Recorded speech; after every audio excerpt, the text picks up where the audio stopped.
Rolling through the Midwest, got the hops and live. On day and dig deep, pouring knowledge in the ride from the brewery to the bar. We bring the heat, crafting perfect brews to our cities from the beat. Spilling all the news, we keep it fresh and raw. Liquid golden hands, raise your glass for the law. Profit caps, sharing wisdom, we're the kings of the tape. Very simply say, there's no time to waste. Midwest vibes, we stay legit. For another round, let's never quit. Midwest vibes, we stay legit. For another round, let's never quit. What is up, everybody? We are back. I lost my part of the headset there for a second. But happy Saturday. Happy World Cup time, I guess. Everybody's been kind of into the World Cups recently, so watching some of the soccer action. And if you're new here, what we do Saturday evenings every couple weeks, we have the Midwest Beer Show where we get into some of the beer news and trends or just commentary on the beer scene. Myself here, Dave Z from Beer in Front as well, representing Chicago. I'm here in Cincinnati, and welcome all. So, Dave, great to see you again, my friend. Yes, welcome. I'm glad you're home safe and sound from your travels. Back in Cincinnati after visiting Denver for a few days for work. And quick hot take, Denver, I was going to say I'm disappointed, but it's definitely getting busted up over here. Uh-oh. Denver, all kinds of stuff here. Denver just didn't really end up being like I thought it was going to be. You know, we all have this, I guess, vision, Denver, the big beer city that we know it is. One, it was kind of weird when I got out there. I didn't realize that part of Colorado was as flat as it is. So it's like basically you're in Kansas. I thought you were back in the Midwest. Yeah. Right. By the time we got towards downtown where we were going, we definitely saw some of the mountains off in the horizon, so to speak. But they're Wednesday and Thursday and close at 9:00 downtown for a lot of their stuff. I got other breweries and stuff. I was planning to go visit a friend of ours that had a brewery out there, and I'm like, well, couldn't get from the meetings out there in time, so had to bag that. We did end up going to Yard House Thursday night. We did have one of those there, and that stayed open at midnight. So Yard House always has a nice handful of beers on tap. I guess as far as restaurants go, probably the most that you can get on tap, usually around 150 at your locations or so. And shout out to that staff. They took good care of us when we were there. Got a chance to talk to a few of the folks. It was interesting. Got the first beer served from them, barely a sliver ahead. So I asked our server, you guys, are you trained on how to pour, or is it are you told not to put a head on? Because some places they don't want you to put a hat on. So I was kind of asking. I always like to find the experience out. And they were telling me how they have a thing that they're supposed to put on the glass that kind of measures out how much they're supposed to put into it, which is kind of like, guys are making it harder than you need to make it. It's like, seriously, just know how to pour, know when to stop, and all that kind of stuff. But anyway, they were really cool. Finally got to try a Wellsworth beer. That was on my list. It's had a great, fantastic sour from them. They actually provided me with the tasting of another sour while we were there. Ended up having one from our friends over at Lone Tree, had their red ale when I was at Yard House. So shout out to them. And then over the course of time, a couple other beers coming back. I went to the Great Divide Brewing at the airport in Denver. So was able to have a few beers there. Had a nice rice lager from them called Samurai. So that was really tasty. And then I had another one that was a Pilsner. I can't remember the name of that one, but it was a Pilsner. So I didn't want to go too heavy, so I get on the plane and fly back and then drive a little bit home afterward. But nice job to Great Divide. Yeah. The sleep is no problem. It's just the driving that kicks in, right? So, but shout out to Great Divide at the Denver airport. If you get a chance and you're stuck out there, definitely check out their brewing. The place was packed. Obviously, one, it's a brewery in an airport, and what you usually do at the airport when you're waiting, you're going to probably drink. And two, it was World Cup, so a lot of people were jammed in watching the games. But they took solid care of us. So shout out to them. Shout out to you as well, Katrina. Thank you for joining us. Happy Saturday. And so nice middle part of the week, and now back here in Cincinnati. So as far as you, anything new happening on your end for some of the beers? No, just we'll talk about it later. Talk to Revolution this week about they got a couple like events that are coming up, but also their new mix pack. And we're going to dive into that in a little bit. I'll have one of those beers. Just lining up some episodes coming up. I'm going to be talking about Homebrew Con that's happening right now as we speak. So that'll come out in a couple weeks. I've never heard of maple water, and I know Vanessa's probably watching, who's the maple person, but this company reached out to me, and like you see the cartons of coconut water. Well, this is made from maple trees out in the Poconos, and the owner was kind enough to send some my way. Pretty decent. I mean, very faint little like sweetness from the maple trees, but that was good. So I want to talk to her in the next week and drink this as a hydration product. Or also I'm thinking, I always put a little splash of water in my bourbon. Maybe I could use a little maple water in that for my Maker's Mark or something. There you go. That's a good idea. Your do that there. Video is like all twitchy, Rod. Like you look like Max Headroom. Yeah, it's kind of weird right now. I think it's from one of these other programs. Let me turn this one off. Actually, I think it's the Stream Deck that's screwing up. All right. I think they did an update, so I'm just going to turn it off there. We should be set. Yeah. Getting back in the swing of things. Technology doesn't want to work with you when you need it. But what's nice? It's always nice when you hear the that sound of a beer being opened is always a nice sound to have. So I'm actually going to drink another one I have here. I forgot I had these still from Wolf's Ridge. I'm going to finish out one of these. You have too many beers. If you could sit there and say, "Oh, I forgot I had this." Like the palatial Rod J. Beer Venture Estates, like in your beer cellar, you forget you have shit. That's when you know you have too much beer. Yeah, you're right. You are definitely right, 110%. I was telling some people, Untapped, where I track my beer list. If anybody wants to connect with me on Untapped, you can connect with me there, Rod J. Beer Ventures, and I think you can see the list I have, but I have, 202 beers listed on there right now, which in itself seems like enough. But some of those beers aren't just single, right? You can only put it in one time. So it's like probably around 220, 225, I don't know. But, they're mainly all barrel-aged stouts and stuff that I can hold on to. Still drinking some of the IPA. Shout out to Firestone Walker. Still trying to finish off the 12-pack they sent us there, which I'm going to have a couple here as well of that. What was it? That was the what was the one they sent us, Dave? That was maybe sent you. I didn't get any lately stuff from them. Not lately. It was the one they sent before. It was the mixed 12-pack for the IPAs. Oh yeah. That was trying to think of the name of the beer now. Like the Union Jack was in there, the Thunder something was in there.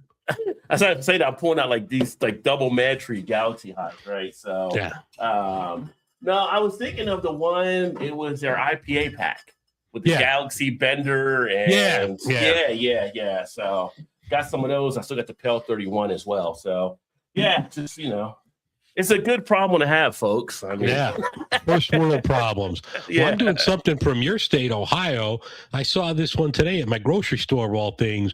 Great Lakes out of Cleveland. This is Independence, an American double IPA. This is cheers to 250 years of independence with this bright double IPA that raises a glass to freedom. So 8%. Pretty solid. I'll have to say it's pretty good. Picked it up today over at my grocery store. Okay. Very nice. Yeah, so the one I'm having, solid beer. The Wolf's Ridge Daybreak, which you guys can see the review on the channel I did from this a while ago, but still had a few to finish here. It is their coffee vanilla cream ale. So being on a Saturday night, I don't mind a little coffee in the evening. No. I'll be all right. Yeah, so good you stuff. Have to wake up in the morning? Yeah. You make it up to the north part of Ohio, Wolf's Ridge, definitely recommend checking them out. They always do some really good stuff. So we're going to kick that into gear today. But so getting back into a few things here, for those of you that come around and hang out with us, we get into a lot of the different beer news, as I mentioned in the intro. And I'm going to go ahead and pull off something here. And thanks to me traveling, Dave was great when pulling some of the details out there on stuff that's happening around the beer world. So Anheuser-Busch investing $20 million in hometown St. Louis and Missouri facilities to drive local economic growth and fuel production of Mick Ultra.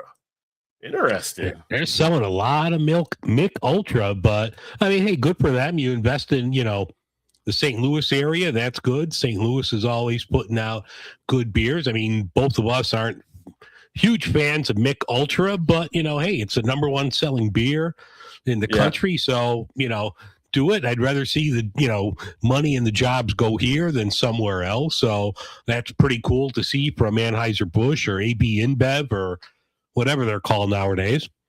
Yeah, whatever the name of that conglomerate out there. Opening a new technical skills trainer for employees, part of the company's $600 million commitment to strengthen American manufacturing. So, we joke around and we kid about some of the big macro breweries, but they do stimulate the economy as well. And these are the kind of things where you can still say they do some stuff in the community, right? Because they're actually bringing jobs and opportunity there. So can't really be mad at them for that and everything. Mick Ultra, not really one, like you said, we usually drink that much.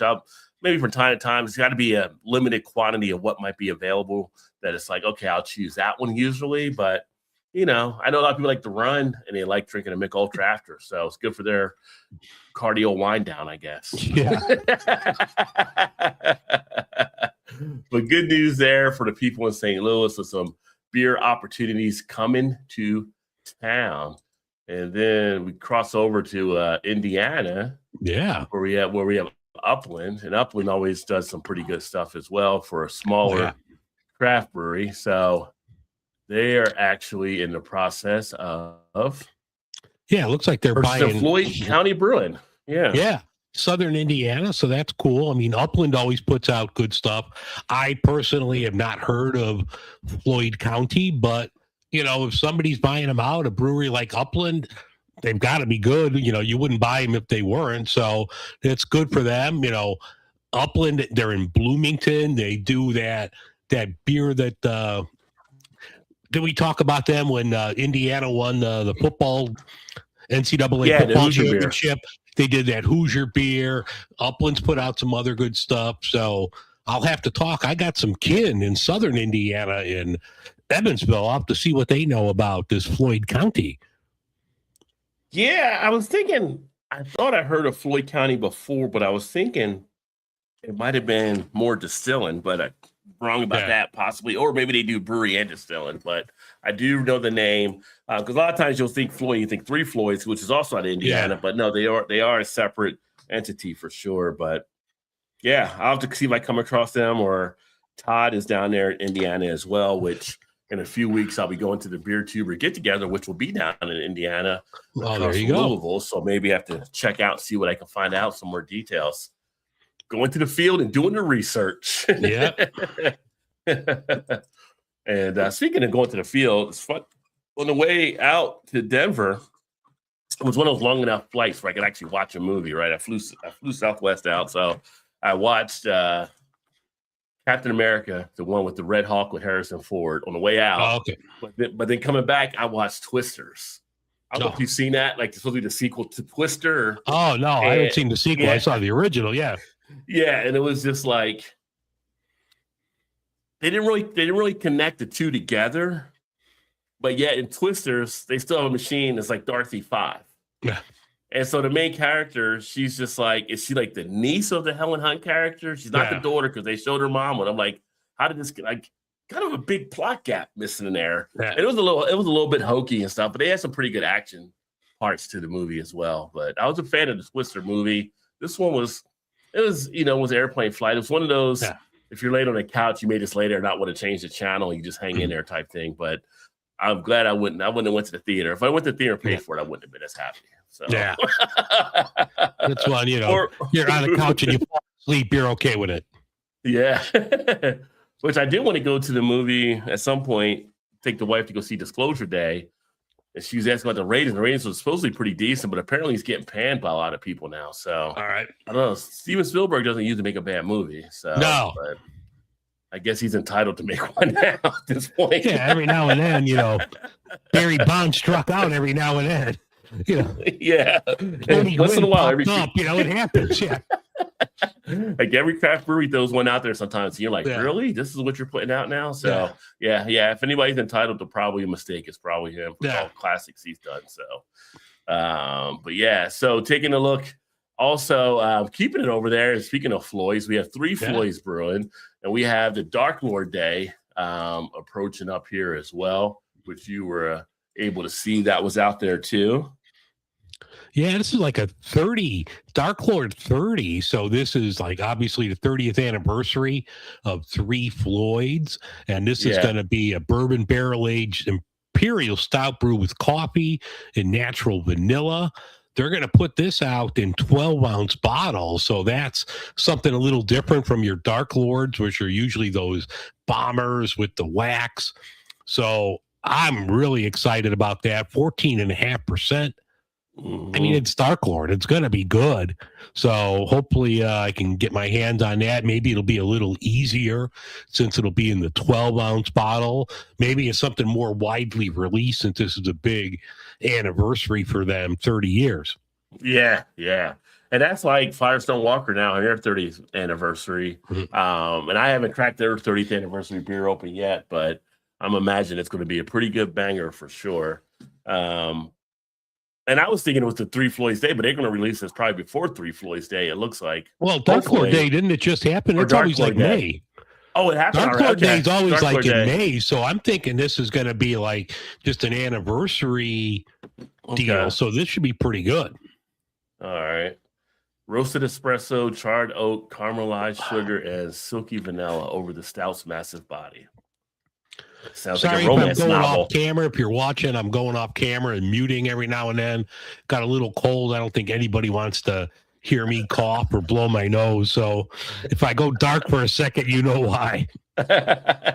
Dave's getting a little congested over there. Yeah. No, but that does sound to be a tasty one to keep an eye out for when that gets released. So 3 Floyds, Dark Lord anniversary. And shout out to Matthew. Cheers. Matthew, what's going on? And you guys drinking some beers out there, let us know what you're drinking. Drop a comment in the comment section as well. And also any feedback on the news or stories that we're sharing, always feel free to comment. Oh, that beer's hitting. Nice cream ale. Yeah, that's going down easy. How's that with the coffee? It's good. You get the coffee spice kick from it. So you're picking up the coffee notes, that ground coffee type feel to it.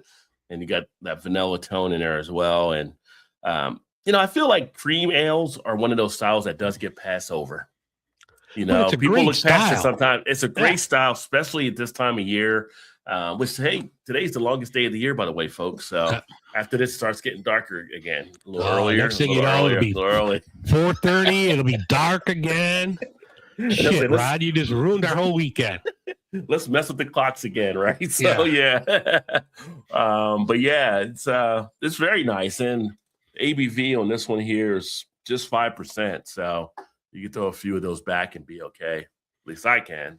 I think you probably can. If it's over your level, folks, know your level for sure. But usually that's a safe thing. That's just your blood level. Dragon's Milk Stout. Very nice. Nice. Always a nice one to enjoy. And if Vanessa's here, she's not here yet, but she would have saw that. She would have commented because that's her favorite beer to actually drink. So speaking of that, when I picked up this Great Lakes today, my Jewel had some Dragon's Milk today, and I almost grabbed it. But I'm like, I want to stay a little. So I grabbed the double IPA. Should have just grabbed the Dragon's Milk. But no, Great Lakes is always good. But I was surprised to see my grocery store having Dragon's Milk. It was just the base. They didn't have a variant. But I'm like, look at my grocery store here. Yeah. Well, see, you could have grabbed it and kept it on hand, right? So because 11%, you'll be okay. Yeah. See, I remember when I talked to the barrel manager at Revolution, and he was like, drink them now. They're not getting any better. The day they are put in the can is the best they will ever be. I gotta listen to the man. This man knows more about barrel aging than any of us ever will. And if he says these are to be consumed immediately, I'm gonna listen to him. Yeah, but then it goes to taste preferences too, right? Because barrel aged, I've had some fresh and I've had some aged, and it does smooth out in some ways. So I mean, they're definitely good to go as soon as you get them, but yeah. it's a matter of how you want to, how you want to enjoy it in your world. Everybody enjoys differently. So I would say follow your palate. So but if I didn't have as many beers, I would have got through some of the barrel age. So I'm not holding it just to hold it. That's just I got too many beers on hand. Don't get me wrong. Yeah. I can't spend every night over 4 months drinking a Goose Island bourbon. Yeah, you don't want to go into a program or anything. Right. Yeah.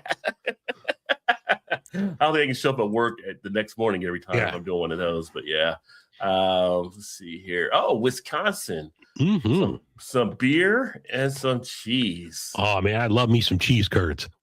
Yeah.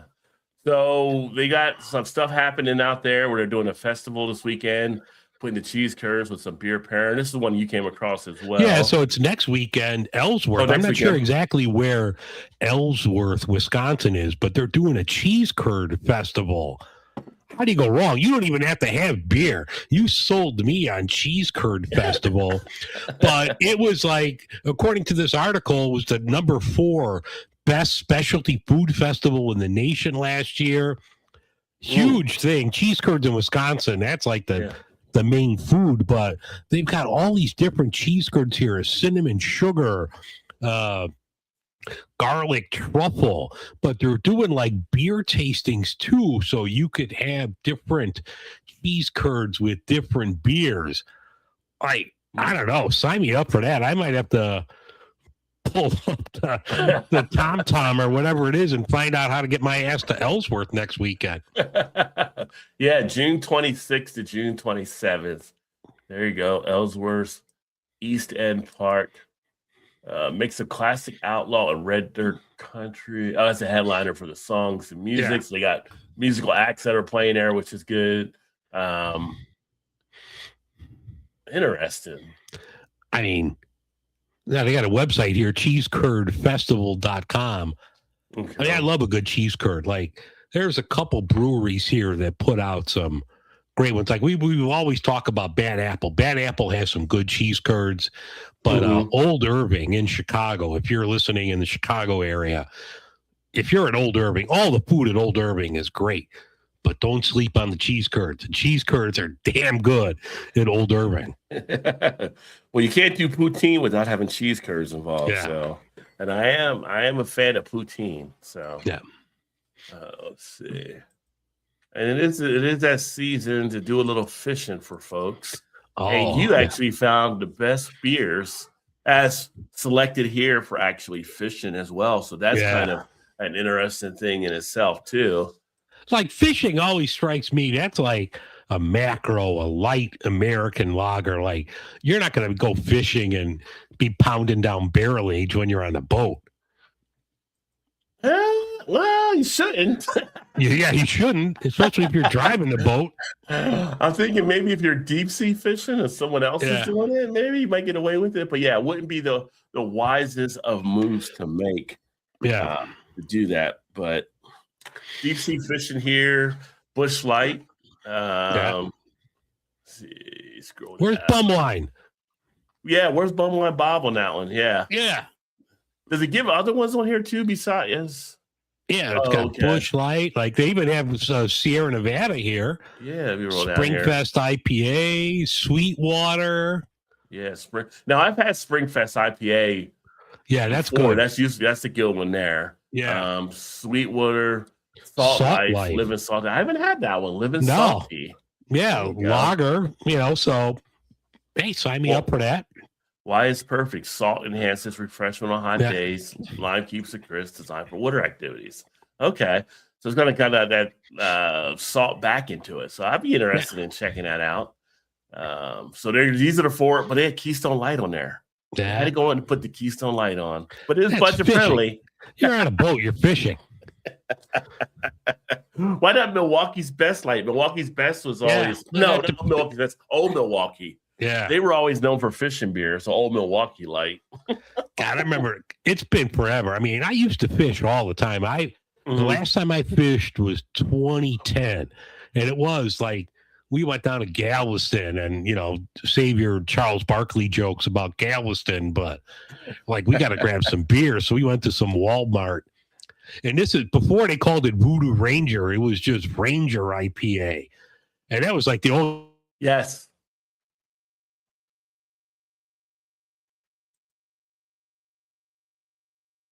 Oh, did I freeze up? Hello, hello. Hello, hello.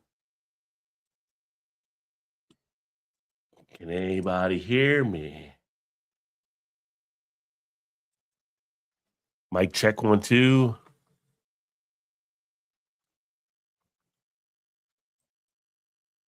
I think I froze maybe. Let's see here.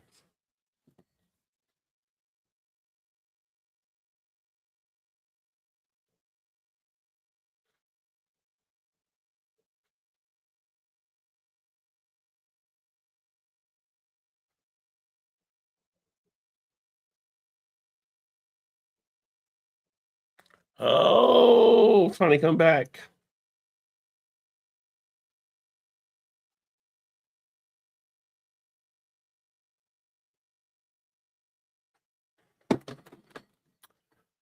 Hello, maybe Dave froze up. If you guys can hear me, let me know. Drop a comment there. See what's happening. Oh, it was Dave on the internet. Okay, so y'all guys heard me. All right, so Dave said internet went down. Be right back. All right, so we'll let Dave get all situated. But it's interesting list here on the fish and beers. This is always the fun things about when you go live, when you get these surprises and things take place that you have no control over. It just kind of happens. It does also list on here 10 more craft beers great for fishing. You have Trogs, there's Sunshine, Salt and Lime Lager, Sierra Nevada Pale Ale National Park Series. And the Sierra Nevada National Park Series is one that I just recently came across. If you haven't seen it, there's a mixed 12-pack, and you can pick up the Sierra Nevada Pale Ale National Park beers. You get 3 of each of the 4. And I think, Dave, you're back now as well. All right. I know. Yeah, I think my internet just went down. So I had to tap into my phone because I'm like, uh-oh, my internet just went down. Oh, okay. Well, it must have been on your end then, because on my end, I was like, then you disappeared, but you said the internet. I was like, I was sitting there talking, like I didn't know if I was up or not. But yeah. Well, you guys had that storms coming through your way before they hit us, I think, in a bit. So that might be it. No, Ruby modem to get me to stop drinking. So it's probably Ruby. Modem, like, fuck you. You got to stop drinking. Let's go on, Ruby. Let Dave drink. But I was talking about 10 more of the craft beers great for fishing. Also have the Dogfish Head Sea Quench Ale. The one beer on the list I don't really talk about, but Kona Big Wave Golden Ale. The Narragansett Lager. I just did a review on Narragansett, actually. Shout out to Jaws and Quint, but Narragansett Lager. Yingling's always kind of a solid standby for like a beer like that. And Goose Island 312, Chicago represent. I haven't had 312 in ages, though. Yeah, because it's made in Pennsylvania. Anymore. I haven't. What? I think you broke up there a little bit. No, I'm here. Okay, you're coming through like you're on old CB or something. That's why, or NASA for the moon. Oh, there we go. They dropped back. I'll drop back in again. But yeah. So if you're a fisherman or a fisherwoman or just like to fish, whatever how you want to say it, here's some beer ideas you can actually do when you go out. But also know the rules of your state, like it mentions here in Pennsylvania. You can only drink when you're anchored or docked. So we don't want the wildlife department sneaking up on you and giving you a citation or anything. So just know the rules of the water as well. And we'll wait see if Dave gets back in here in a second. Go ahead. Almost finished this first one here with the Daybreak going down real nice. Again, cream ale, one of those styles that could actually definitely be enjoyed more by folks. And take a look here. And I was waiting for him the other one that he found, which has been interesting in itself, considering, we always think that we drink a lot of beer, but apparently Apparently not versus Scotland. Scottish folks seem to be, I wouldn't say they're the kings of beer drinking, because I know people in Czech Republic kind of usually lead that all the time, but you take a look here, and all right, I think Dave's coming back.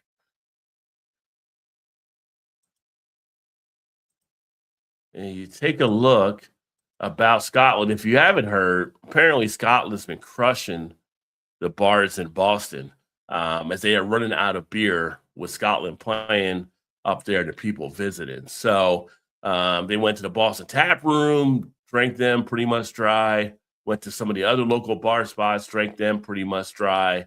So in the realm of drinking in Scotland, the Scottish folks are drinking everybody out of beer up in that area. So how do you tap out Sam Adams?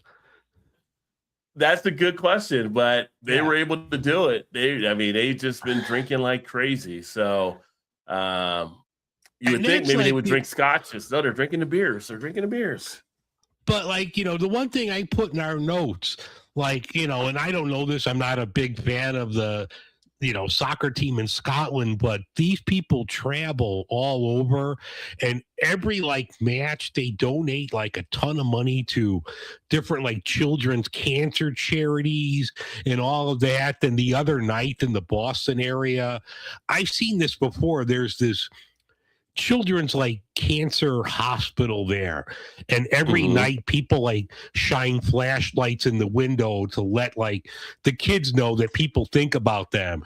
So all these drunken Scottish guys are out there shining a flashlight to support these kids. So they're not just drunkards, they're drunkards with a good heart. Yeah, apparently so. To what you were saying there, I hadn't broke that out yet, but yeah, the Tartan Army has done this 112 times since 2003. Each away game, a donation to a children's charity. No politics, just tradition. This week in Providence, 10,000 to Hasbro Children's Hospital, 6,500 to a local pipe band, 5,000 for men's mental health.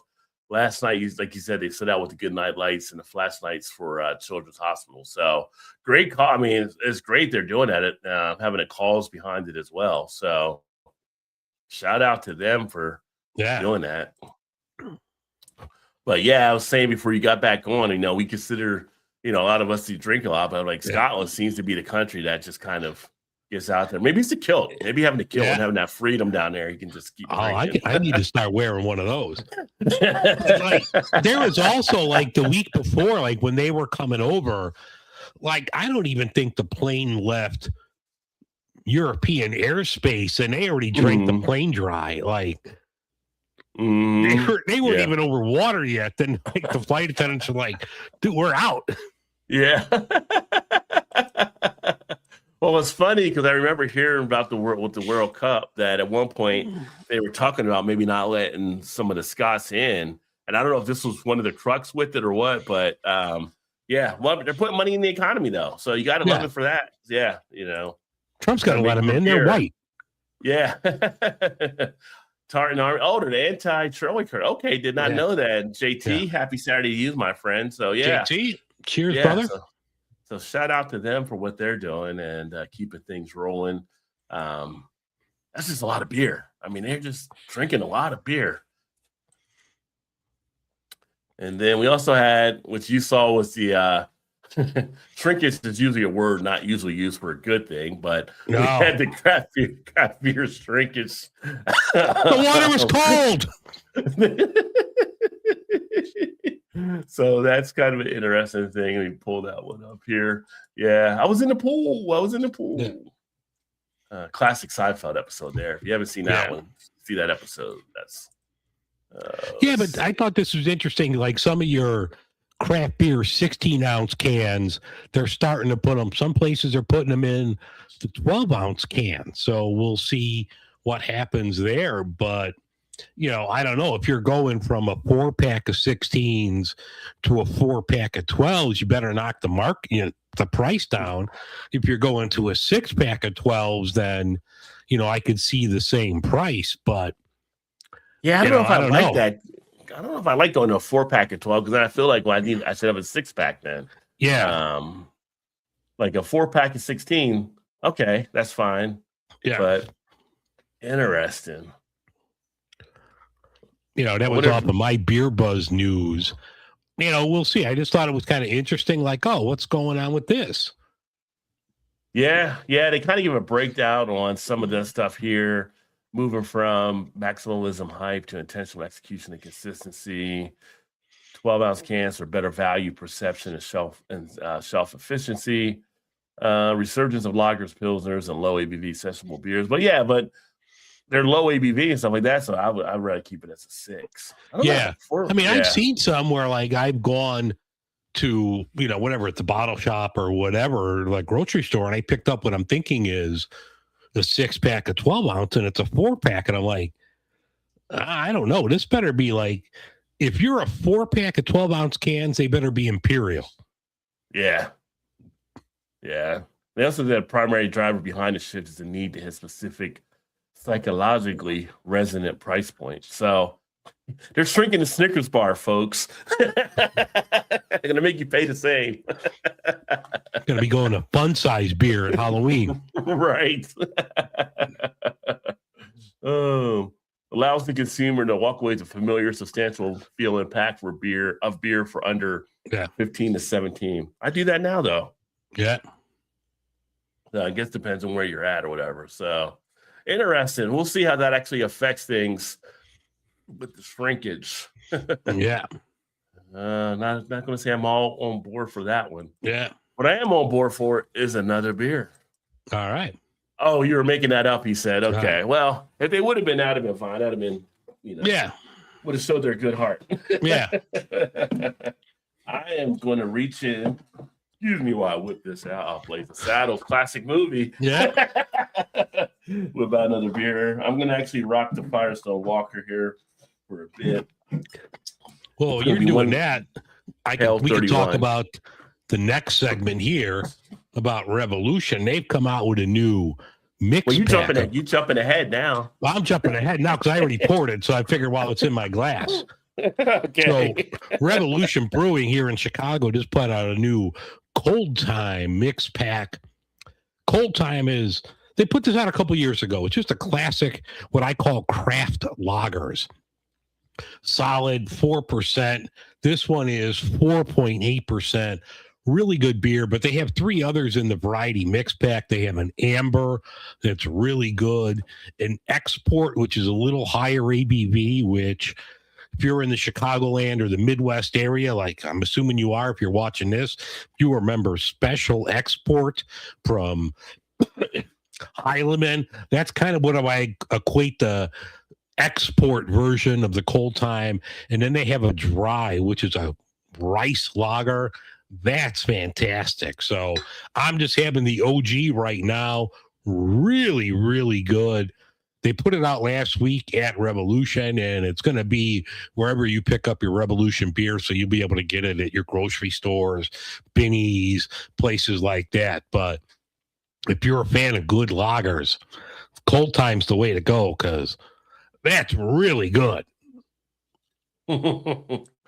So the beer itself, here's what the 12-pack actually looks like with the 4 beers inside and 3 of each. The premium, the amber, the export, and the crisp rice lager. Yeah. So like I would definitely say amongst the 4, and I've had all 4 this week, the rice lager is probably my favorite.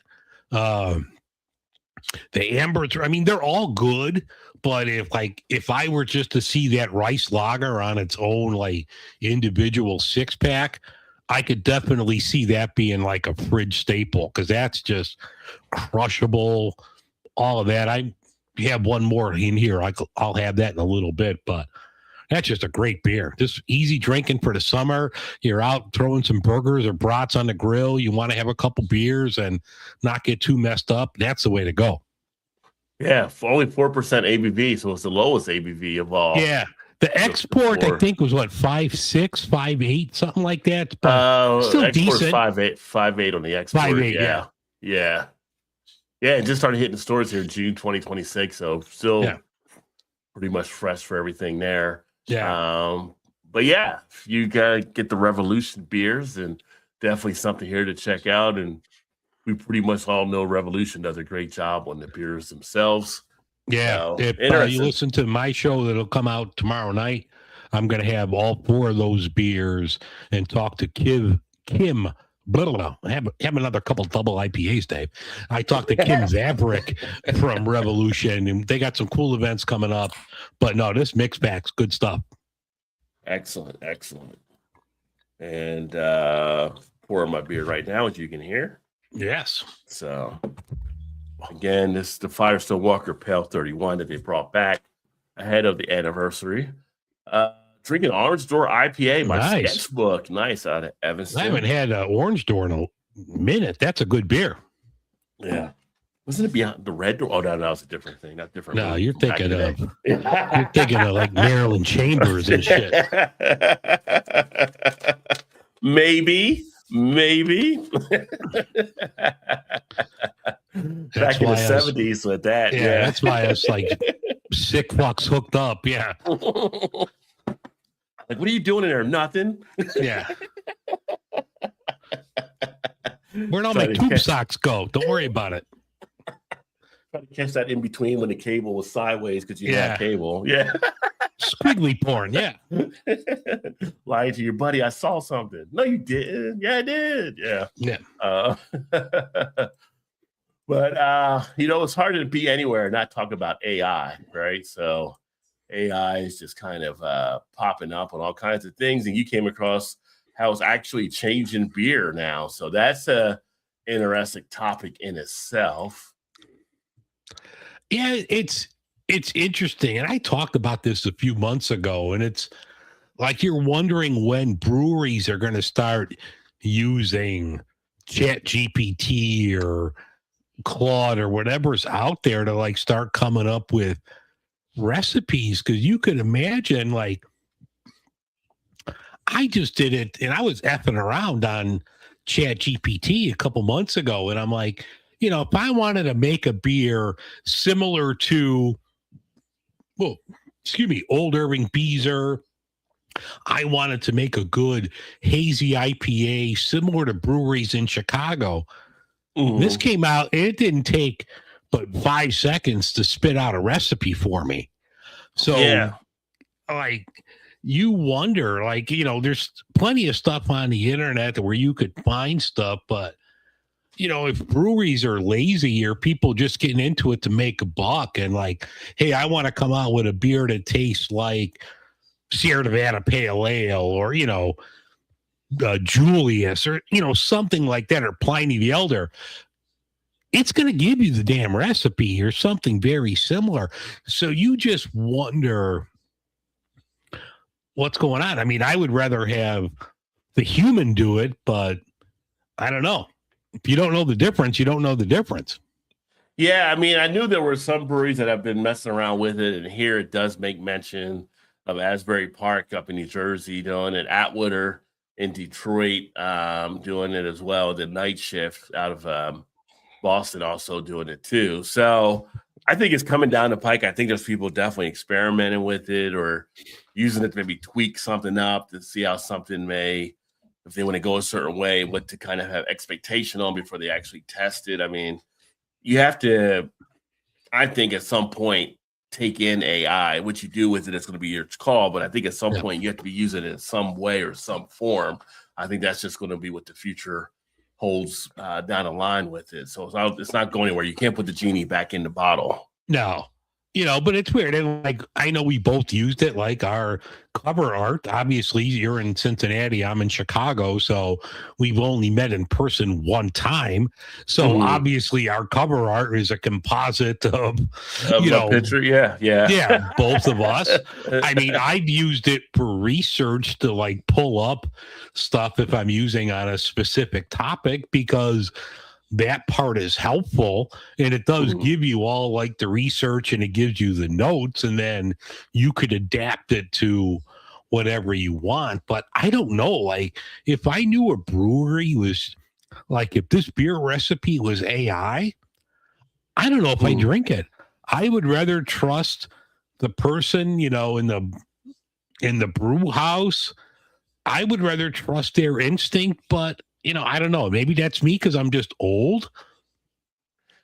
Well, I don't know. Their instinct might actually be what's leading them to try certain things, to come up with an idea. Still, it's just they're now putting it in to get the formula or a recipe, and they're going to have to tweak it as a human way, most likely. Now, whether or not some of the ones with deeper pockets, some of the bigger breweries can do more, that'll be interesting to see. But I think, it's, if it provides an enhancement and can help a brewery out, if the might be tough or something, or they're kind of need to get assistance that way, it's kind of just hard to penalize them on it. I do worry about the brewers themselves, though. Like, it's just something down the line where you start seeing some brewers get replaced by these programs. But I think you still need a brewer somewhere involved to make sure, because the computer can't taste, the computer can't tell how it's actually going through when they got to pull it and make sure it's on pace for stuff. Yeah, every brewing system is different, and everyone has, it's like a car, your barbecue grill. Every mechanical item has its idiosyncrasies, and if I'm on the grill, I know what's my hot spot, what's my cool spot, so I know how to cook on my grill. Every brewing system, I'm sure, is the same way. They all have their quirks, and AI is never going to know that. So I don't know. Yeah, I think that's what comes into play. So it'll be, no one knows how far it can actually push. We're to the point now where we have cars that don't have drivers, which not working out from what I'm seeing still. So we got these. All right, I work at O'Hare. We have motorized driverless wheelchairs, so you could sit in a wheelchair, and it goes like, I walk faster than this wheelchair. And I'm like, please just run me over, because I will retire right there. You will find me splat out on the floor. If this thing taps me, I'm going to flop like LeBron James, like Caitlin Clark. I'm going to flop. Boom. And it's just really slow. But I'm like, how do you know you even have the right person that you're taking to the right gate? And it makes like this weird sound. But I'm like, somebody, if you need a wheelchair, you're probably a little older. You probably just sit down. How does this wheelchair know that you're Dave going to Cincinnati as opposed to you're Steve going to Cleveland, and it drops you off at the wrong gate? I don't know.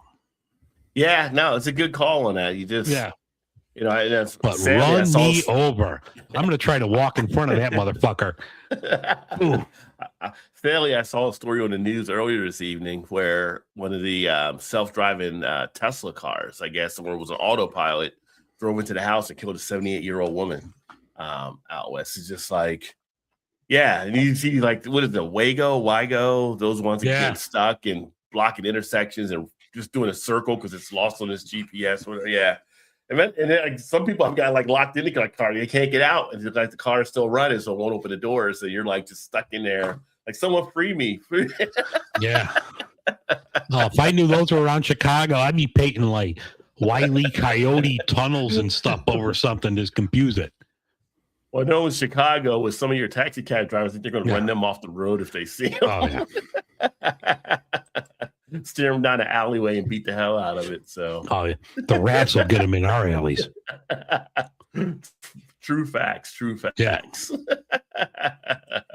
So, interesting one that I also saw here, and you know this brewery is the Minocqua Brewing up in Wisconsin. So they're actually launched a suit against the Wisconsin government over seizure of 1,200 beer cans.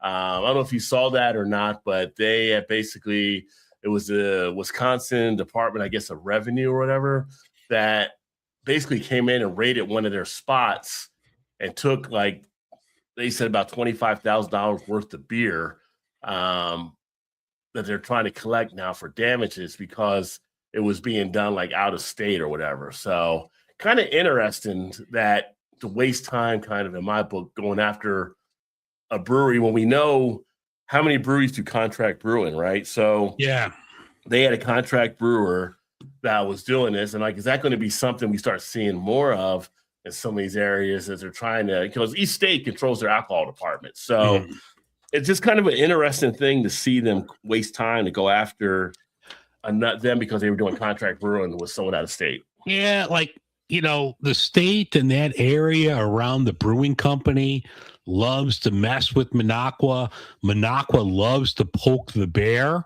So I don't know who I could blame in this. I mean, I have Minocqua stuff. I drink out of a Minocqua coffee cup every morning. I have a Minocqua pint glass. I mean, not today, but I mean, I do support them, but part of me is also like, you keep poking the bear, sometime the bear is going to swing back. Yeah. It's funny, the t-shirts advertising drinking bootlegged beer. And the other reason, Al Capone is nothing on the Minocqua Brewing Company. Yeah, you're definitely poking the bear when you're selling that kind of merchandise out there to folks as well. So kind of can put yourself in a little jeopardy. But I just, again, contract brewing isn't like it's something illegal. I mean, you got to make sure, I guess, all the state I's are dotted and the T's crossed, but it's common. I mean, Wisconsin's like the king of contract brewing around the country. You have, what is it, Octopi up there that contract brews for everybody. Yeah, they do. And I think Rhinelander does stuff for Trader Joe's and a few other ones. So it might be something against this brewery. It might just be that, you know, kind of got under the crawl or whatever with them. Yeah. But you know what's interesting too, with Wisconsin, they decided to choose a Wisconsin official beer or brewery, I guess. So 3 Sheeps chosen for Wisconsin's official America 250 beer, which is interesting because if you ask anybody, like, who do you know out of Wisconsin as far as beer or maybe craft beer goes, I think a lot of people would think of New Glarus, right? So I wonder how they're feeling about not getting selected there. And that's a craft. And of course, obviously, you have bigger brewers there too. But it just was interesting to see like 3 Sheeps get named as the official. Yeah, I mean, hey, good for them. I mean, the stuff I've had from 3 Sheeps has been good. Maybe the others didn't want part of it because, you know, a lot of this 250 and stuff seems very partisan. So maybe other, like Minocqua probably wasn't going to put anything out for this. So, you know, maybe it was just partisan, but, you know, hey, good for 3 Sheeps. You know, the stuff I've had from them has been good. I'm not going to badmouth them. I'm not going to badmouth the beer. I haven't had it. You know, hopefully it's good. I like the Stay Golden name, which is kind of like a riff on the Golden Girls too. So, you know, I'll never say anything bad about the Golden Girls. No, you can't do that, right? No. Yeah, it's, you know, and they were humble, and among all the incredible breweries in the state, it's an honor to be asked to make Wisconsin's official beer. So, you know, they definitely took it in stride there, saying they're excited for the opportunity. The beer they created is known as Stay Golden, which is Paulie's call and nod some of the great beers of the past, including Kingsbury Pale Ale. So, yeah, good for them. For getting the opportunity to do that. But again, they're not the first one when you think of Wisconsin that probably comes to mind if you wanted somebody for an official beer. Because you also had, like, Leinenkugel was up there too, if you're looking at a major company as well. So, yeah, hey, it's good that, you know, they picked like a smaller brewery. You didn't pick some big behemoth. So, I mean, good for them. Yeah. So they were actually picked. This other brewery was not picked. They decided they're the most 250th beer out there. So, and that's past Blue Ribbon. They declared itself the most American beer. Yeah, Larry I got said, we've been red, I white, and couldn't blue. pull that article up, so that one's on you. Yeah, so they said we're already red, white, and blue. We've been red, white, and blue as one of their reasons. They don't have to release an American flag because of that. According to folklore, Pabst bestowed the great nation with its first six-pack in the 1940s. Nice. Cracking a can of Pabst Blue Ribbon resembles the sound of a V8 engine. This is what they're saying, not me. This is what they're saying. Of all the blue ribbons in America, Pabst is the one you think of first. So that's why they said they deserve to be the 250th beer, I guess, for the country. They're actually releasing the Freedom Packs. They'll be limited to 4,000 packs nationwide. Alongside this declaration, Pabst is also dropping some serious merch later this month to commemorate 250 and celebrate the nation that's been drinking it all along. So the up here is the picture you can see. So this is going to be the Freedom Pack. It's going to be 250 ounces of Pabst Blue Ribbon beer for your enjoyment. So there you go. That's a lot of beer. It's a lot of Pabst. Yeah. That's a lot of PBR. Yeah. But if you're going, if it comes out before July 4th and you're going to the barbecue, pick up one that brings it a party, I guess. So that's going to be really warm by the time you get to ounce number 241. You need to get one of those big, like usually at the hockey games, you get those big holders you can put the beer in, kind of the tap one. You need to do something to keep it cold. But yeah, you're going to need a bigger cooler, like a bigger boat, bigger cooler. Yeah. But Pabst Blue Ribbon. And I don't really got anything against Pabst. I'll enjoy a Pabst here and there. Yeah. So, yeah, you're right, JT. One of the better macros. Yeah, it definitely is. I agree. Like I said, like if they're ready, red, white, and blue. So they're like, hey, we're ready. We're ready for the party. Let's go. Yeah, we've been ready for 100 years. Yeah. I'm gonna grab another one real quick. All right. I did not know they were seen as having the first one for a 6-pack, though. So that's interesting. Always finding out some interesting trivia, so to speak. Then we also had another one I'm going to pull up here. We did the Revolution.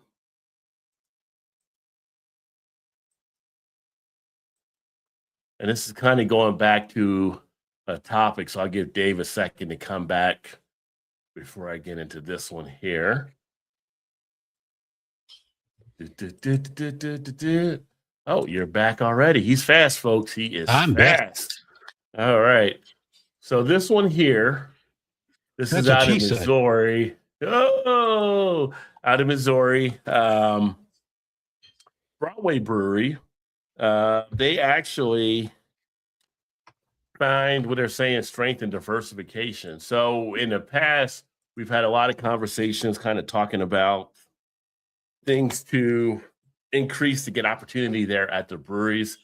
And they make note in this story, like where some places are seeing some stuff down, like they're talking about for them, they found diversification to be a key thing. And by saying diversification, they were talking about going beyond just having the good beer, having the whole experience, so to speak. So it's another story that kind of brings in what we've kind of discussed previously, the beer, the food, the live events, like here, the music. The industry is facing that shift of thing. It's, again, getting back to a brewery kind of being an entertainment venue, and you've got to actually be able to put something together that all can partake in, so to speak. Yeah, I mean, it's the whole atmosphere. It's the experience. I mean, I don't know. I mean, I'm doing a piece on the dive bar where there's no experience, but a lot of people want, something more than that. They want the food. They want the music. They want events. They want something else. Mm-hmm. You got to do whatever you got to do to pay the bills. Yeah. Again, it's getting to a point where breweries are in that same space now, fighting over that entertainment dollar, so to speak. When people want to go out and spend somewhere, they have to feel that it's actually worth. They have to feel that the cost they're putting out is going to bring them the experience they want, right? So having a place that has different things taking place, whether it's trivia nights or whether it's an open mic night or a comedy night or a live band or different food pairing. Like we saw like for the one festival, but some breweries do it themselves with like cheese and beer pairings, or Girl Scout cookie and beer pairings, or whatever it may be, chicken wing and beer pairings. You have to have something to kind of make it just that much more of an experience nowadays. So it's interesting. But again, this just goes to what we've kind of been talking about. And in fact, more recent, a couple of the videos I've put on the channel talking about the changing part of the craft beer world. So it was an interesting piece I thought we'd share. JT says, I saw a list of states where the most craft beer brewed. It was quite surprising. Maine and Vermont in the top 5. Well, yeah. It's so funny. Like you think about the North, we're going to talk about the upper Northeast here, the second New England states. There's not as many people out there, but they do so many different types of beer. They're just known to be but Allagash covers Maine. I mean, they're a worldwide brewery. Yeah. Well, yeah, but it's kind of like you have Allagash, but you got the Treehouse, you got the Maine Brewing Company with lunch. Alchemist and stuff like that. But some of them you have to actually go to get to it. But it's just, it's just the name grows. The Burlington Brewing Company, and some of the other ones out there. You just kind of know when you see New England on a beer can, it's worth a try, because they're probably going to be just that good for what they actually do up there. So, but the Broadway Brewery finds success by diversifying.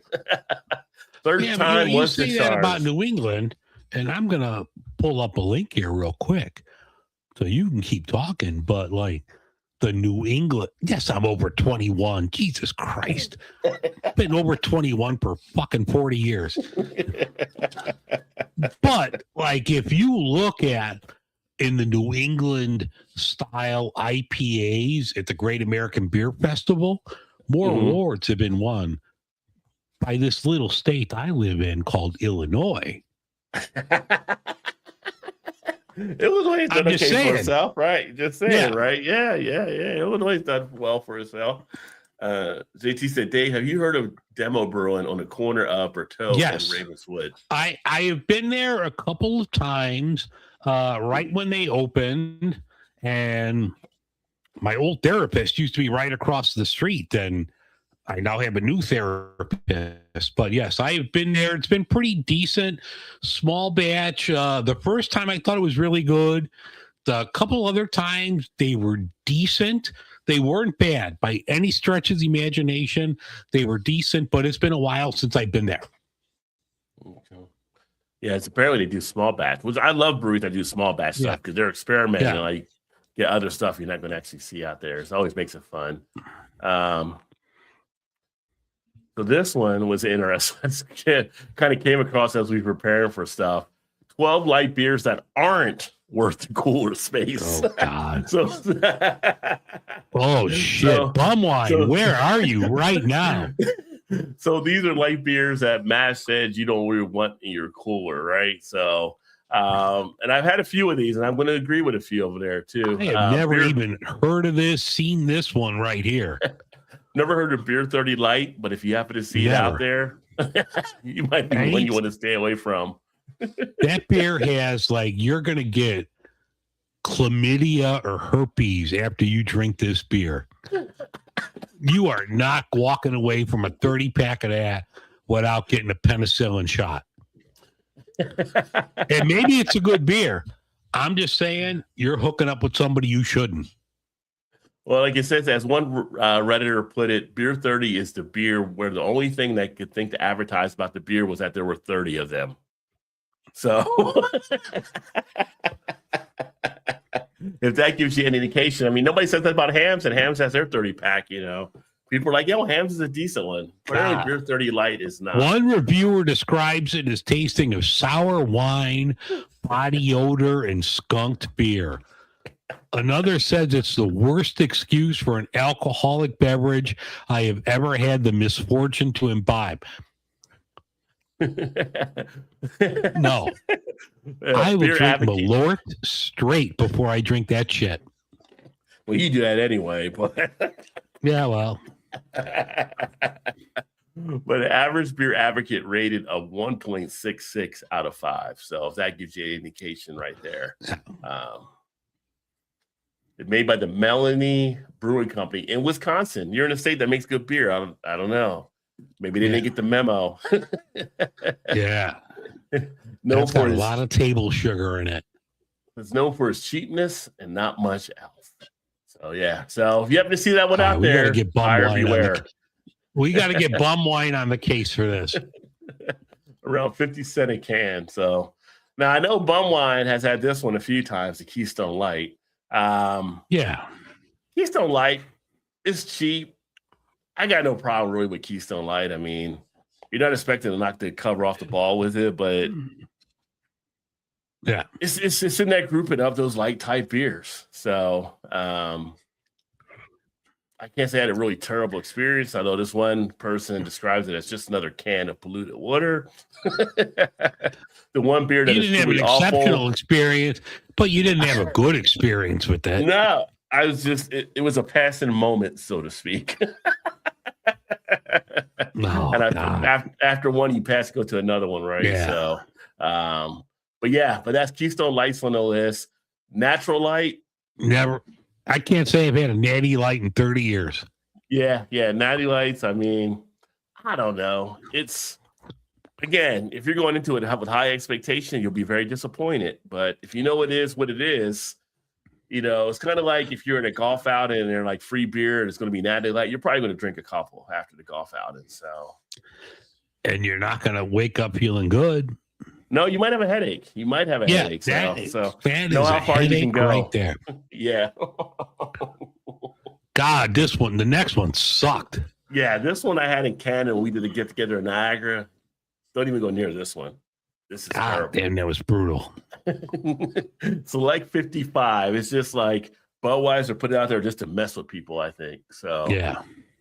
55 calories. Yeah, you're gonna taste every one of them too. I pissed 56 calories.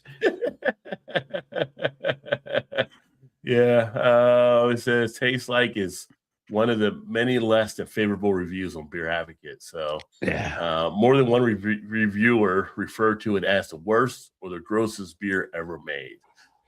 So yeah, Milwaukee's Best Light. It's tough enough to keep Milwaukee's Best in it, but then they go light. Yeah. Can't say Yeah. be happy with that one there. 4.2 ABV. Ratings aren't great either, racking up an average of 1.85. Well, it's better than Beer 30. Yeah. That Smells could be like our next mineral water. slogan. We're better than Beer 30. Oh, let me see. Smells like I've mineral never water seen with this no one before. malt or hops. I have never seen Miller Light. Extra Light. I have not seen the Extra Light, which maybe it was a little bit newer, or it came out and it flopped. They took it off the shelf already. I don't know. Not very boozy. It tastes like a glass of water that's been sitting next to a lager overnight. Yeah. Yeah. Busy. Oh, now we're getting into bum wine. Now we're getting into the bum wine category. This is blasphemy right here, according to bum wine. The Busch Light. I don't know if I've ever done a Busch Light actually, but We have to next time. do we I don't know have if to? I can- I don't know if we have to. We don't have to, but We need to do an Apple episode to get the apples, the Busch Apple and the Keystone Apple. that's the thing. And I don't when the want to Garage Apple. I don't want to drop money on a 24. I don't want to drop money on a case. No. If I could get one, I'll do it for one. I'm not even buying a 6-pack of this. Well, see, your store stopped making a 6-pack. You said, Yeah, then you'll like- find one of each. It won't be as bad. So Like, if I could even get a minimum of a 6-pack, I could make brats in the beer. yeah, true.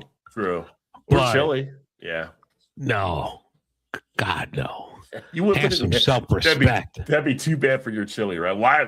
I wouldn't use it on my chili either. I'm just Yeah, saying. well, you eat Skyline. Shit. You do know Skyline, so yeah, I don't. Yeah. I don't even, which I was going to do a story about them, but we do have downtown Cincinnati is about to open up. The largest Skyline will have a full range of beers, it seems, on hand now. So, beer and Skyline chili together in one sitting. Wouldn't recommend it. Just saying. No.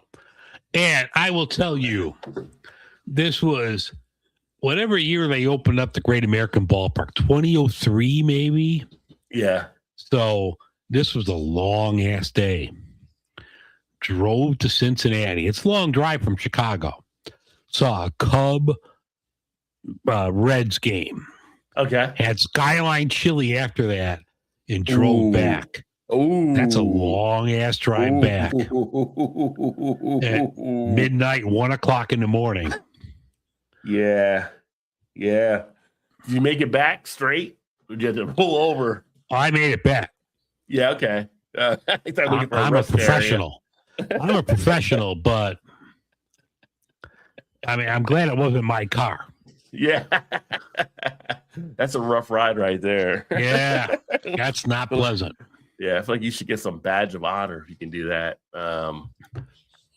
JT says light beer is so bad to me they refuse to try one of the new craft light beers.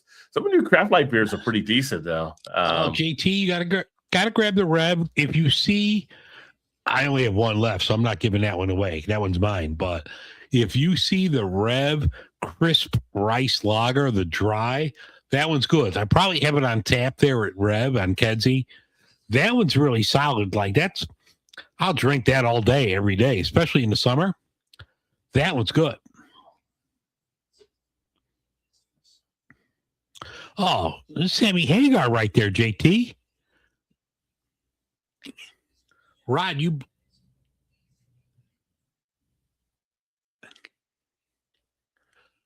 I can't hear you, Rod.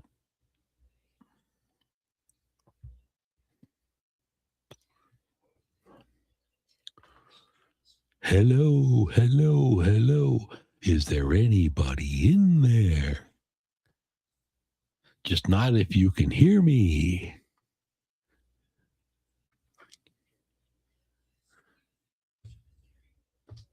Finishing it out for you there, but you couldn't hear me. You can hear me now. Yeah. Yeah. Yeah. Sorry for all those who got We had all kinds dinged by the pink tonight with the tech happening. Right, yeah. I never even heard of Carlton Gold, but it's an Australian light lager without explaining. I don't Never know why heard it. that Masterable felt like writing for an American thing, but they do in the Carlton Gold. Which tells me they probably don't drink beer. This dude looks like a fucking white supremacist right here. This dude looks like he says the hard R every time. Fuck him. Let's go to the next one. He might be a good guy. He might be married to a sister, but look at that hair. Look at that fucking hair. Scroll up. Show everybody that fucking hair. This motherfucker has never put onion and cilantro on his taco in his life. Move up. Fuck him. And that's Carlton Gold, folks. We'll just Yeah. Corona Light. I wouldn't even touch a Corona, so I definitely wouldn't do the light. No. But I know a lot of people like Corona beer, though. I mean, and it's a big seller, obviously. It's one of the macros. That I'd rather have Modelo. I would have Victoria. Modelo. Victoria is a great beer. I will say I would do Corona Familiar, the Mexican version. Yeah. It's just the American version that sucks. So yeah. Sleeman Clear. I don't know, but it feels like this might be like your Zima. It might be like your Zima. No. Everything I've had from Sleeman has been bad. Okay. I never heard them before, but they're out of Canada here. So Without a doubt, worst beer ever created by man, according to someone on Beer Advocate. yeah. I have not had a good Sleeman. Maybe they make some killer stuff. Not the ones I've had. Yeah, mostly Canadian, 67. Probably with the 67, the 55, what's going on here, right? So yeah. Haven't had this one though. That's just for the young kids. I guess so. It tastes like if you left your bread in a Perrier overnight. So Yeah. a lot of people like Perrier water. Then we got Bud Light Lime. Which I know they were still actually making this one. Considered one of the worst beers by some. Yeah, I haven't had this in ages. I had it one time. We had to work the Bud Line booth that we volunteered for the Taste of Cincinnati, and we were kind of stuck with it. I had like one of those, and I was like, nope, just give me the Butterita instead. So, yeah. but interesting there. Anything you could think of that aren't probably worth that are probably pretty popular out there? I don't. I was in the middle blowing my nose when I heard you say Butterita. Holy shit! Does that bring back bad memories? Of course it does. It's Butterita. Oh my god! Sorry if I got tissue left. God, was that fucking bad? Yeah. No, Bud Light Lime is not good. No. That's like Bud Light and lime Jello. No, just no. Oh, yeah, huh? Yeah. No one eats lime. You only eat lime Jello if you're getting a colonoscopy because you can't have the red Jello. Yeah, well, yeah. Yeah. So, all right, fuck it. I'm going to eat lime Jello. Is red the best Jello, though? Is that the best one, you think? Best flavor? I don't know. The red one? The cherry Jello? How do you go wrong with the cherry Jello? Yeah, I think it's pretty good with that one. You can't have it with a colonoscopy. You got to eat, like, you can't have red. Yeah. So you got to eat lime fucking Jello. And I'm now on the 3-year plan where I got to do this again next year. Yeah. Corona is cans or Draft Lab Live, not bad. Okay, it's only in cans. And he also said he has a poster of Buddha, the guy you're making fun of. He was in front of a poster of Buddha, so he's probably a nice, peaceful guy. I'm sure he is. Other than change your opinion. No. 67 was the year of the World Expo in Montreal. 67 was the year the Great Chicago Blizzard.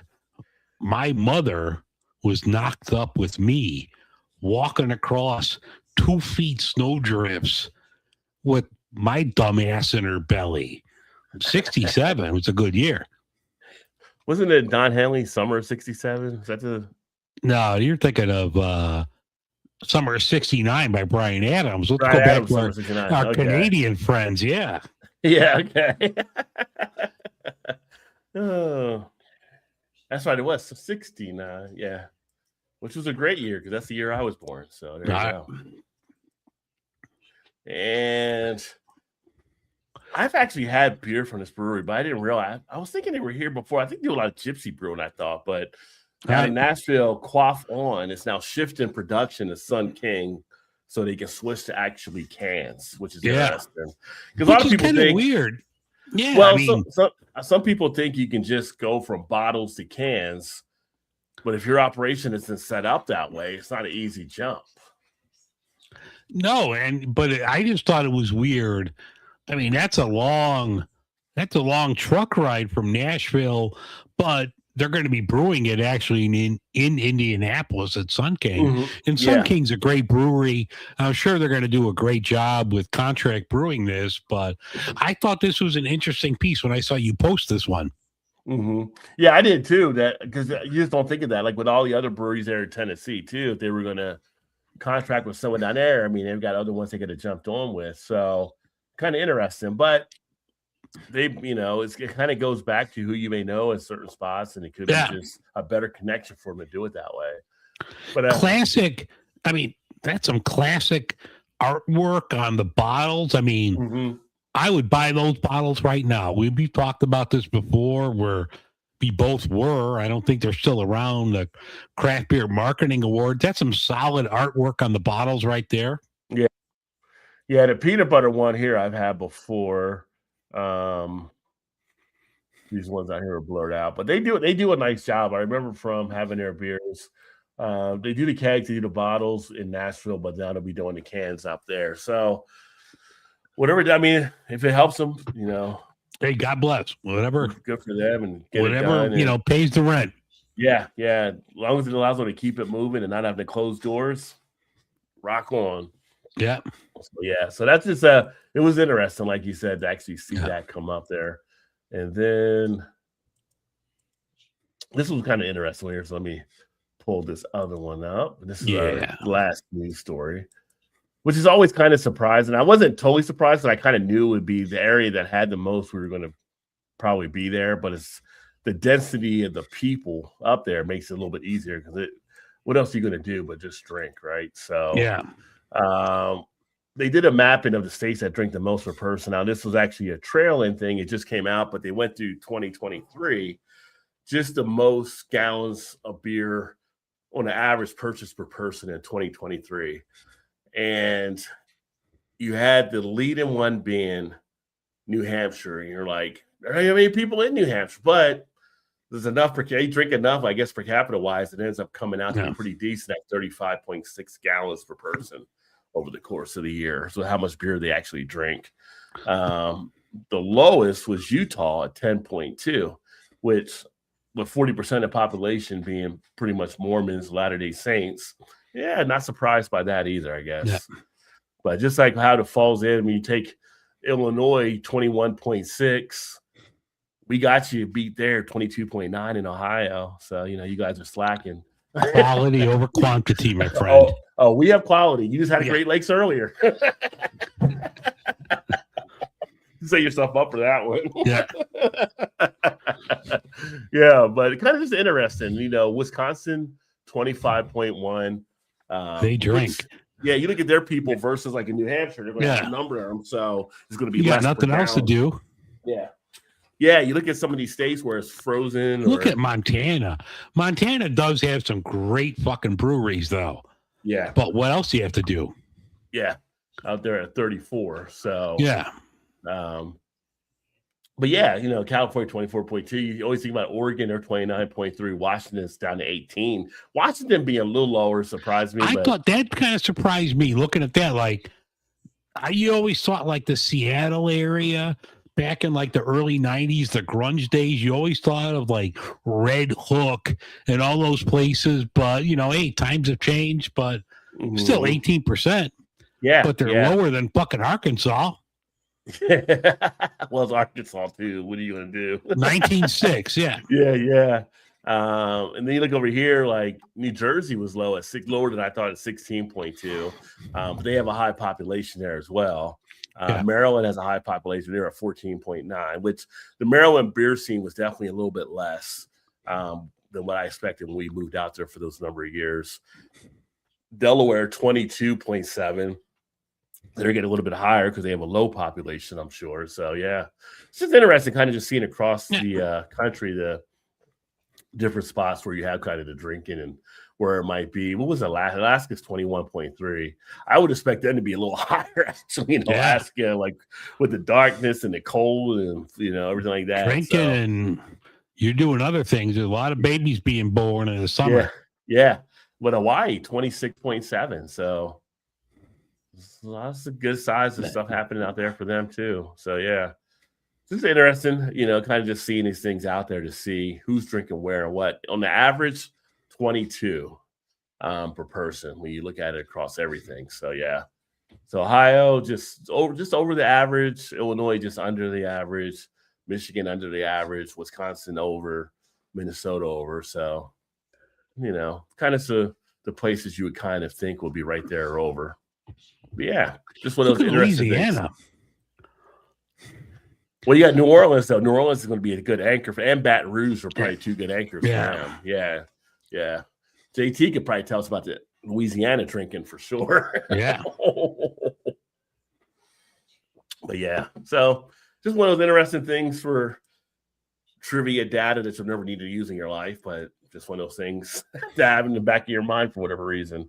But that being said, that's really all the beer news that we had this week. So wasn't like a ton of stuff happening. And so, but thank you again, Dave, for pulling part of that together there too. Yeah. Finding some great stuff, but a lot of good Happy stuff Father's Day to all the fathers out there tomorrow. Yeah. Father's Day tomorrow for all the fathers, and hopefully it'll be a good time for a lot of the gents out there to be getting taken care of. So, I don't know. I feel like the honeydew list will probably still be in play a little bit, but yeah. Although we got a thing, it's like the Binnies that I go to tomorrow at 12:00. Yeah. They have a thing with Stella where you could get it's like a free personal engraved glass. I mean, I'm sure I'll have to buy a 6-pack at Stella, but I'm sure I'll walk out of there with a beer in front engraved Stella glass. So I'm going to hit that up tomorrow at noon. Oh, there you go. And then production map I saw was somewhat different. Well, this was from 2023 though, also JT. Yeah. So depending if you might have saw a more updated one or Yeah, something we like don't that. have a Looks big different. budget here, JT. Yeah. I mean, no one's hitting up our Patreon. This is, we're doing this on a cheap. Yeah, it's like, somebody, you have anything more recent? You want this or not? We'll Yeah. take it. Yeah. That's what you got. That's what you Carrier got. pigeon episode right here. Yeah. Yeah, so no, it's that'd be good. Like I said, neither of us actually have kids, but if I go somewhere, they're like, "Oh, we give you a discount for Father's Day." I might not say anything. I might just go and accept it. I got a dog. The dog calls me daddy. Yeah. You are a dog father. So Yes, I am. there you go. So that definitely works out along those lines. That was merely an observation, lads. Yeah. What are you, Scottish now? Drinking with the Scottish team? Yeah. He's throwing lads out there. JT's getting overwhelmed by the Scottish people at his bar. Yeah. Yeah. But yeah, so that's the beer news we have. Anything else we want to touch on? Anything else you got going on? You mentioned earlier what you got upcoming. Yeah, I got the Rev show coming up. It'll come out tomorrow night. Surgery Tuesday morning. So, hopefully the doctor doesn't have the twitch or anything like that. But I'll have a new elbow Tuesday morning. So I don't know if I'm going to have like the full brace on or whatever. We'll see what happens. But, I'll make sure Ruby has her phone with her so she could take pictures of me. I mean, I'm stoked about that. I'm just tired of being in pain. Fix the elbow. Yeah. I might have to lose a couple miles an hour off the fastball, but I'm a junk ball. I'm old. I can throw a knuckleball. I can get it over. Are they putting you right in therapy and everything after? Do you know? Or I do a virtual call with the doctor July 2nd, and then we'll determine what goes on from there. But I already have physical therapy lined up starting the week after that. Okay. And JT said, good luck, Dave, there. Thank you, sir. Thank you, my brother. Yeah, I know sometimes, when I had to get wrist surgery before, they pretty much wanted you right in before they started to settle in from the work they did. So, yeah. So, we'll see. I mean, this is, for good or bad, it's the doctor that's the official team doctor of the Bulls and the White Sox. So, if you're a fan of Chicago sports teams, that could be good or that could be bad. But, I've talked to the doctor quite a few times. I trust him. So just go in there and do what you got to do. Yeah, you don't want to go in there and say, Pistons over Bulls or anything. Get them all riled up. So yeah, I'm not going to go in there with a Cubs hat on. So it's all right, my man. You do what you got to do. Yeah. Aren't the White Sox doing pretty good right now? The White Sox are doing much better than expected, better than the Cubs are doing right now. So, hey, good for them. I mean, it's always a good time when both teams are doing well. So I'm glad for the White Sox. I mean, I'm a Cub fan, but I don't hate the White Sox. I don't wish ill will on them at all. So I'm glad to see that they're doing better than expected. I was thinking that I think the Cubs just came here and beat up on the Reds a little bit a couple weeks ago or so, I believe. Cubs aren't good right now. Neither are the Reds. Cubs just are not good. Starting a new job with the chess coach with kids. Very excited. There you nice, go. JT. Very good. Yeah, it's funny. I hadn't played chess in a while, but I took a new role in the company into leadership. So I have employees under me now, and our sales folks, they act in our office.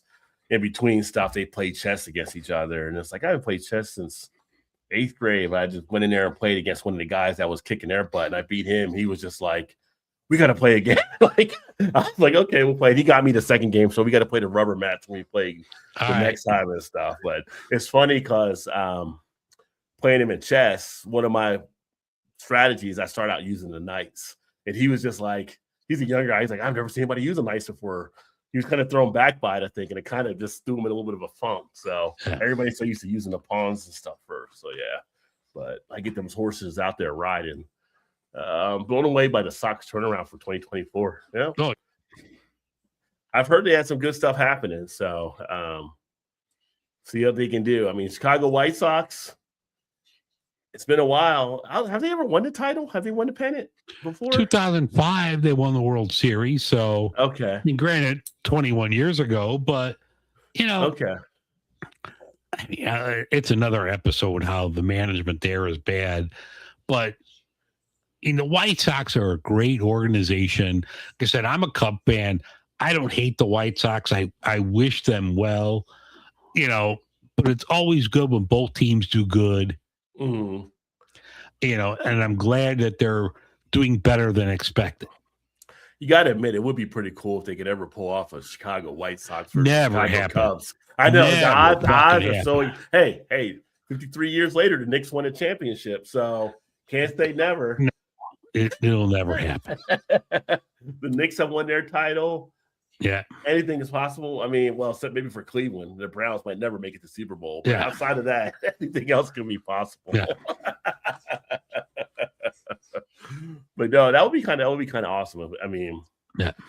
The Sox are like South Side, is that right? Yeah. And then, but it's like I never hear anybody saying North Side, like for the Cubs. So it's kind of like I just read the Cubs like just downtown, but I don't know. Yeah. Here people like our North Side, South Side. It's great when both teams do well. Yeah. It probably wouldn't. I mean, that'd be like the Giants and Jets seeing the Super Bowl against each other. Like that would be, that would be hell freezing over if that ever happened. I guess. Yeah. Like the asteroid's about to hit the Earth. I don't know. But no. Upcoming, I got to reset and do some things here. Obviously, we'll have the shows and stuff rolling, but I will be setting up some stuff here. I spoke with our local Sam Adams. I got to get that all done. Our one friend out west, I got to get that done. I'm going to have Gnarly Gnome on here in the next few weeks, possibly. He's Cincinnati blogger, broadcaster, podcaster. Big into he pretty much stays in the Cincinnati beer scene more, Right. where I kind of spread out. So we'll be doing a thing about Cincinnati upcoming. And there's some other things. So, and shout out to everybody if you're catching this that have been doing the polls. The polls have been fun to put on the thing, and everybody's been kind of responding. And I'm getting some that have a lot of votes on them and loving the comments, and helps to kind of see what people are thinking in the beer industry. So keep responding to the polls. And then more of the videos upcoming, more away from just the beer reviews, but more of the kind of the introspective type things I've been sharing too, just on what's happening. So a lot of good stuff going to be upcoming, and that's about it right now. So All right. yeah. Again, stay tuned for more stuff along the way. And if you haven't subscribed, if you're watching through here, you haven't subscribed to Dave or Beer in Front, or you heard us on the podcast, make sure to go check out his channel and also the podcast that he actually releases with the various episodes. And if I'm coming through me on his channel, then it's Rod J Beer Ventures to check That's out it. and do the same, so to speak. So that being said, we'll go ahead and wrap up here for this Saturday night. Have a We good interrupt Father's the- Day, everybody. Good Father's Day. And if we interrupted your World Cup programming, we'll let you get back to that. Yeah. And USA on to the next round, 32, with a game to spare. Never thought I'd say those words before. Yeah. All right. Stay safe All as well, JT, and we will talk to you guys soon. All Cheers, right. everybody. Cheers. Thank you for tuning in. It's been a ride. Rod J and Daisy, we here with pride. Midwest Beer Talk as we glide. Catch us again. Don't let this vibe slide. Like and subscribe. It's the key. Rod J Beverages. Join our spree. Beer in front. We got the flow. Catch us live. Let times grow. The siege of the blessing. God, so we